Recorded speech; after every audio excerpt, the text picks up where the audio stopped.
नमस्कार, एक बार फिर से स्वागत है आपका। न्यूज 18 की महा कवरेज देख रहे हैं आप, जहां पर आज चुनाव का चौथा चरण है और ऐसे में मतदान के इस चौथे चरण की हर तस्वीर हम आपको दिखा रहे हैं। सबसे पहले बात कानपुर के बाबूपुरवा इलाके में एक गर्भवती महिला ने वोट डाला।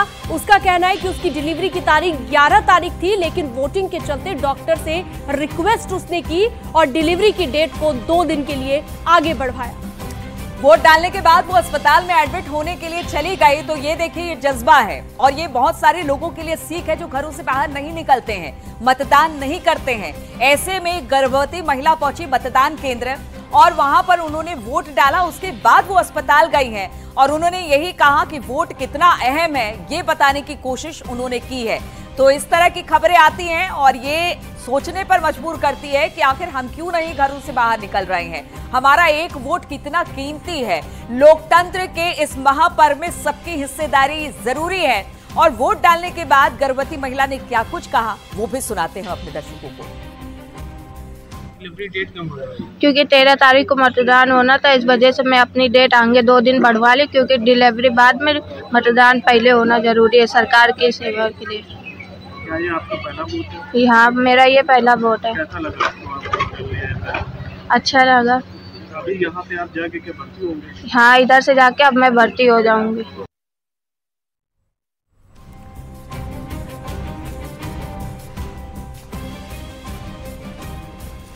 और चलिए, हमारे तमाम सहयोगी अलग अलग जगहों से जुड़ गए हैं हमारे साथ। लखीमपुर खीरी से उमेश श्रीवास्तव, इटावा से देवेंद्र सिंह चौहान हमारे साथ जुड़ गए हैं। साथ ही सुधा मिश्रा हमारे साथ जुड़ गई हैं।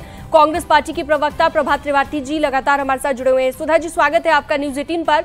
सबसे पहले अपने सहयोगियों के पास चलते हैं। लखीमपुर खीरी से उमेश श्रीवास्तव हमारे साथ जुड़े हुए हैं। उमेश, जरा दिखाइए एक बार फिर से मतदाताओं का उत्साह और उसके बाद हमारे गेस्ट से हम चर्चा करेंगे।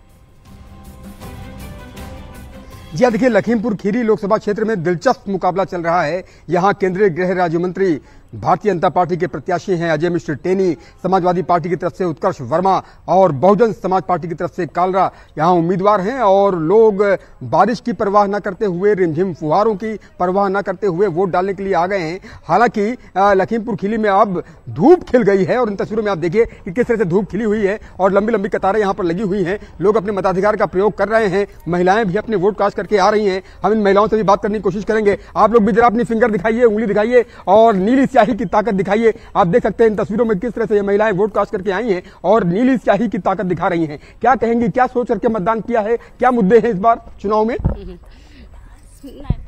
हम कुछ नहीं बोलेंगे, ये कहते हुए नजर आ रही हैं। दूसरी तरफ की तस्वीरें दिखाइए अभिषेक कि किस तरह से लोग यहाँ पर आ रहे हैं, अपने मताधिकार का प्रयोग कर रहे हैं, अपनी नीली स्याही की ताकत को दिखा रहे हैं। बुजुर्ग महिला देखिए आ रही हैं और वोट डाल आई। अम्मा, वोट डाले हैं। अच्छा, कैसा होना चाहिए लखीमपुर? बढ़िया, अच्छा विकास होना चाहिए। विकास बढ़िया होना चाहिए भैया। हाँ, कैसा नेता होना चाहिए? नेता बढ़िया होना चाहिए।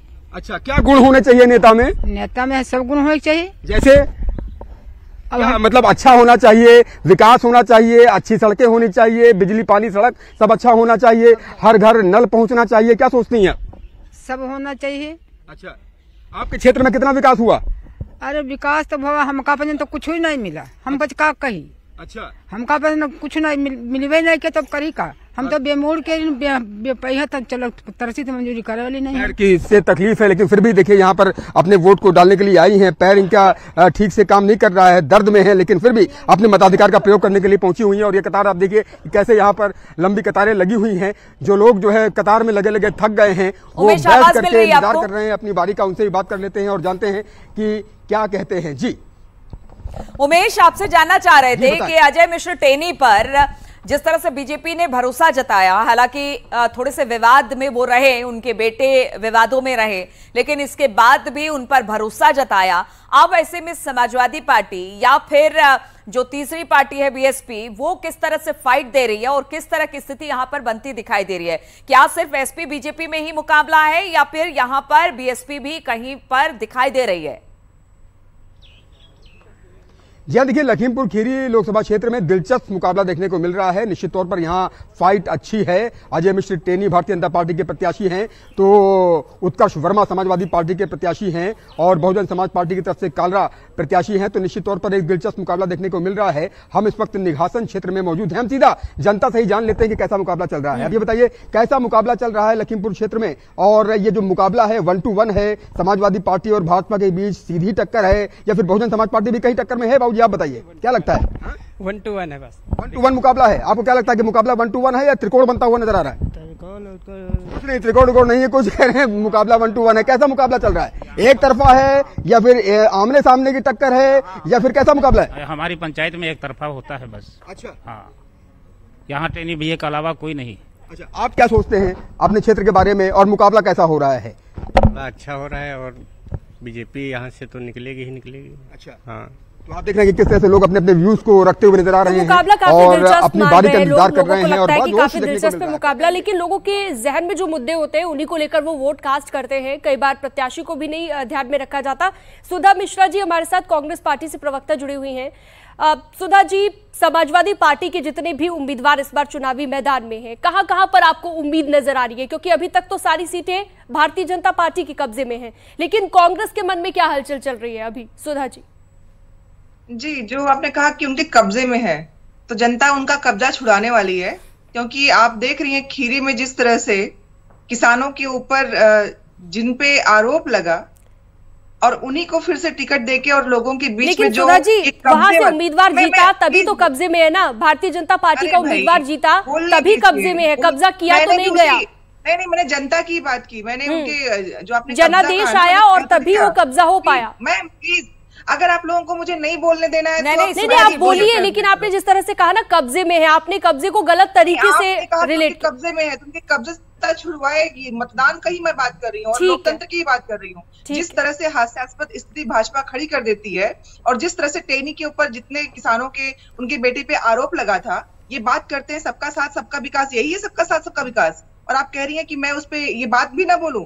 मैम, होता क्या है ना कि सही चीज को रखने में अगर देर हो रही है तो जो नहीं रख रहा है ना वो सबके सब दोषी हैं। यहाँ पे अगर हम बात चुनाव जहां जहां हो रहा है, प्रत्याशी कोई भी हो, इस बार 400 पार से शुरुआत करने वाले ये लोग जिन्होंने नारा शुरू किया था, अब एक जिलों के कैपिटल पूछने लगे हैं। तो समझ रही हैं कि आए बाएं साएं बातें क्यों हो रही, क्योंकि जनता जवाब दे रही है। सुधा जी एक बात बताइए, आपने कहा सही बात को सही जगह पर रखने का समय देर से आया, इस तरह की बात आप कर रही हैं। क्या आपको लगता नहीं कि बीजेपी जिस तरह से प्रचार कर रही थी, उसके बड़े बड़े दिग्गज नेता पिछले 1 साल से उत्तर प्रदेश में मोर्चा संभाल रखे थे, उस तरह से समाजवादी पार्टी और कांग्रेस का गठबंधन हुआ है, लेकिन उस तरह से ना तो अगर अखिलेश और राहुल की रैली, मात्र 2 ऐसी ज्वाइंट रैली हुई है।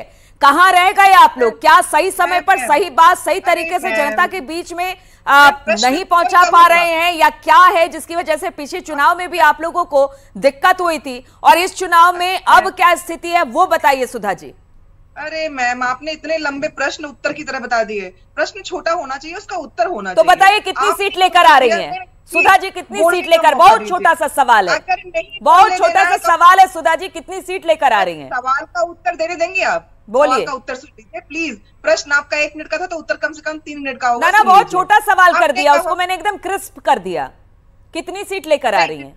मैं उसको डिस्क्राइब करूंगी, सुन लीजिए मैम। आपने कहा कि हम पीछे रह गए, संस्थान उनके हाथ में, सत्ता उनके हाथ में, सरकार उनके हाथ में, मीडिया उनके हाथ में, और आप हमसे करिए कि हम पीछे रह गए। भाई, जो दिन भर यही करना है जिसको, अरे सब चीजों को आप सबके हाथ में बताती हैं, लेकिन जनादेश तक ये बातें क्यों नहीं पहुंच? जब जनादेश आता है तो कहाँ रह जाते हैं आप? अगर पीछे बात की जाए तो आपका तो सुपड़ा साफ था उत्तर प्रदेश में। हो रहा है, अगर यही प्रचार है तो हमें झूठ का प्रचार नहीं करना है।